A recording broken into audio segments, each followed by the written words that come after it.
बोल वृंदावन बिहारी लाल की।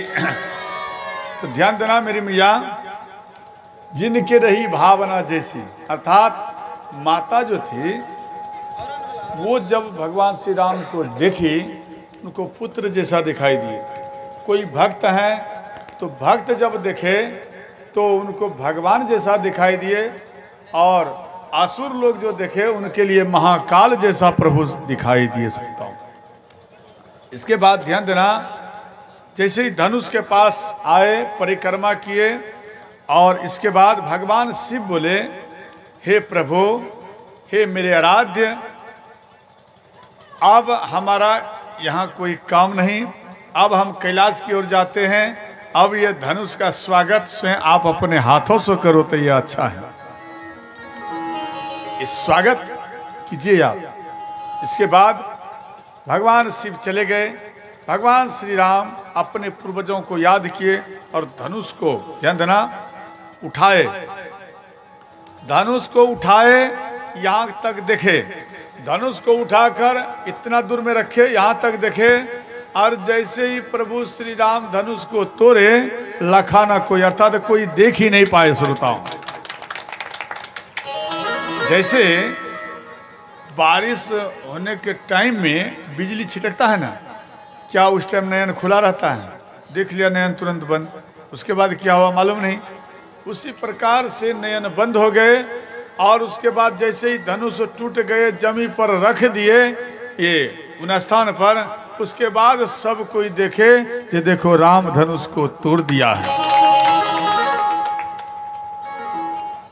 सब कोई प्रसन्न हो गए। सीता माता आई, ध्यान देना, सीता माता आई और प्रसन्न होकर के और माला पहनाने के लिए, ध्यान देना, माँ सीता 12 वर्ष की हैं उस टाइम, और भगवान श्री राम 21 वर्ष की उम्र में थे।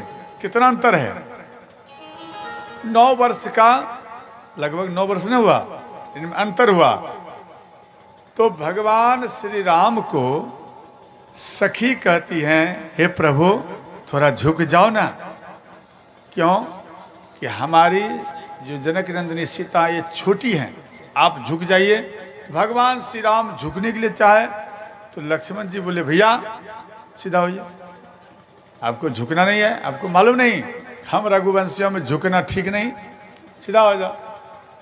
इसके बाद सखियों की बात फिर सुन करके प्रभु श्री राम फिर झुकने का प्रयत्न किए, तो लक्ष्मण जी बोले, सावधान, खड़ा होइए, झुकने वाला आदत आपको मालूम नहीं। फिर प्रभु श्री राम, अब सखियां कहती हैं, झुक जाइयो, झुक जाइयो किशोर जी, किशोरी मोरी छोटी है, झुक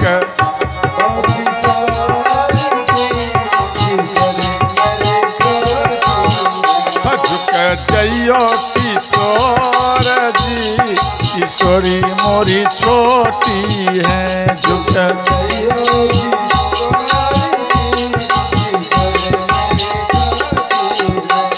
किशोरी मोरी छोटी, किशोरी मोरी छोटी, किशोरी मोरी छोटी, किशोरी मोरी छोटी, किशोरी मोरी छोटी, किशोरी मोरी छोटी, किशोर मोर छोटे, किशोरी मोर छोटी, झुक जाइयो किशोर जी, किशोरी मोरी छोटी है, झुक जाइयो किशोर जी, किशोरी मोरी छोटी है।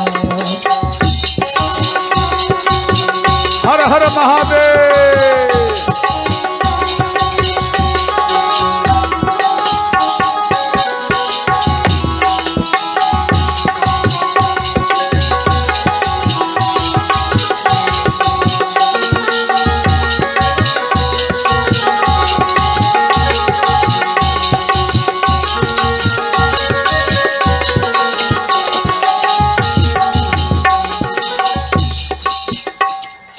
इस प्रकार से कहते रहे, आप झुक जाओ। तो इस तरह का मजाक चलते रहे। तो गुरु विश्वामित्र लक्ष्मण जी को बुलाए, चरण में प्रणाम किए, बोले लक्ष्मण क्या तेरे अंदर में ज्ञान नहीं है? बोले गुरुजी क्या कुछ हमसे गलती हुआ? बोले हाँ। बोले क्या? अरे इतना बड़ा कार्य तेरा भैया किया है, कम से कम आपको तो ये सोचना चाहिए भैया के चरण में लेट करके प्रणाम एक बार भी करो। क्या एक बार भी किया? बोले नहीं। जाओ मेरा आदेश है, भैया के चरण में झुक करके नहीं लेट करके प्रणाम करना। जब तक तेरे भैया तुझे उठावे नहीं तब तक तुम उठना ही नहीं, मेरा ये आदेश है। गुरुदेव के बात को सुनकर श्री लक्ष्मण जी प्रभु श्री राम के चरण में लेटकर प्रणाम किए और भगवान श्री राम कह रहे हैं लक्ष्मण भैया क्या हुआ? अरे उठ जाओ। बोले नहीं भैया, जब तक आप हमको उठाएंगे नहीं हम तब तक आपका चरण नहीं छोड़ेंगे। भगवान श्री राम समझ गए ये गुरुदेव का अब हो गया समय। तो जैसे ही लक्ष्मण भैया को उठाने के लिए चाहे श्रोता, तुरंत माता सीता भगवान श्री राम के गले में माला पहरा दी। बोले सीता मैया की। इसके बाद भगवान श्री राम माला पहराए। बोले श्री रामचंद्र भगवान की जय हो।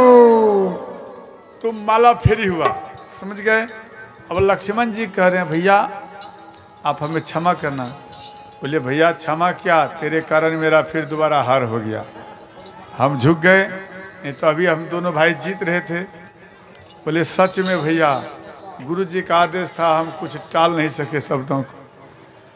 तो इतने में ध्यान देना परशुराम भगवान आए। परशुराम भगवान महेंद्र पर्वत पर तपस्या करते थे, कानों में धनुष की आवाज आए टंकार की, तो वो आए और सब कोई अपने अपने पिता का नाम लेकर के प्रणाम करने लगे। अब इधर असुर सब कहने लगे एक बात बताऊं, धनुष को तो मैं तोड़ ही देता, हमको डर था इसी परशुराम का, अगर हम तोड़ देंगे ये हमको जीवित नहीं छोड़ेंगे, इस कारण से हम धनुष को छुए तक नहीं। ये नहीं बोल रहे हम कमजोर हैं, नहीं, हम धनुष को तोड़ देते इसी कारण। अब लो भुगतो, अब राम कहाँ भागे जाएगा? अब देखो ना कैसे काटता है, फरसा दे करके सब कांप गए। तो अंत में ध्यान देना यहाँ कहने लगे कि ये सब कोई अपने अपने पूर्वज का नाम लिए और प्रणाम किए। और गुरु ध्यान देना, गुरु विश्वामित्र और सतानंद मुनि और महाराज जनक, ध्यान देना, ये तीनों चारों मिल करके भगवान श्री राम को और माँ सीता को जोड़ी बना करके चरण में प्रणाम करा। और जैसे ही प्रणाम कराए श्रोता, तो परशुराम भगवान बोले सदा सुहागन रहो, यही मेरा आशीर्वाद है। अब ये बात सुनकर गुरु विश्वामित्र बोले अब हम लोग सुरक्षित हैं, अब कोई डर भय नहीं है। तो ध्यान देना, इसके बाद परशुराम भगवान का दृष्टि गया धनुष के ऊपर, नाराज हो गए, कौन ये धनुष को तोड़ा है? ऐसी तो बातें बहुत हैं इन स्थान पर। परशुराम भगवान बोले कौन धनुष तोड़ा है? तो भगवान श्री राम बोले आप ही का कोई दास है? बोले वो दास नहीं, जो भगवान शिव के धनुष को तोड़ दिया है वो मेरा विशेषकर शत्रु हैं, वो मेरे सन्मुखा। तो लक्ष्मण जी वहां पर डांट दिए। लक्ष्मण जी बोले बड़े आए संत बनने वाले और ये गले में फरसा लटका के रखे, यानी हथियार रखते हो और साधु बनते हो अस्त्र रखते हो और साधु, आप साधु नहीं हो। तो परशुराम भगवान को क्रोध आया, बोले ये कौन बालक हैं, इसको समझाओ, मेरे बारे में इसको मालूम नहीं है, इसको समझाओ, नहीं तो देखो मेरा ये फरसा। बोले क्या बार बार आप फरसा चमकाते रहते हो और ये धनुष की बात करते हो? जब हम हजारों सैकड़ों धनुष को हम तोड़ दिए उस टाइम तेरा क्रोध कहाँ गया था? इस तरह इनको ललकारे। ध्यान देना, ऐसा क्यों बोले? ऐसा इसलिए बोले जब राजा सबको मार करके धनुष सब इकट्ठा करते थे परशुराम भगवान, तो धनुष का वजन से भारी हो गया। पृथ्वी माता, पृथ्वी माता वो एक वृद्ध माता का रूप धारण किए और शेषनाग एक बालक का रूप धारण किया और परशुराम भगवान के आश्रम आए। ध्यान देना, संक्षिप्त में कह रहा हूँ, समझ जाना है। कथा तो विस्तार से, अगर विस्तार से कहूँगा तो आप समझेंगे और नहीं भी समझेंगे, संक्षेप में व्यक्ति तुरंत कैच करता है।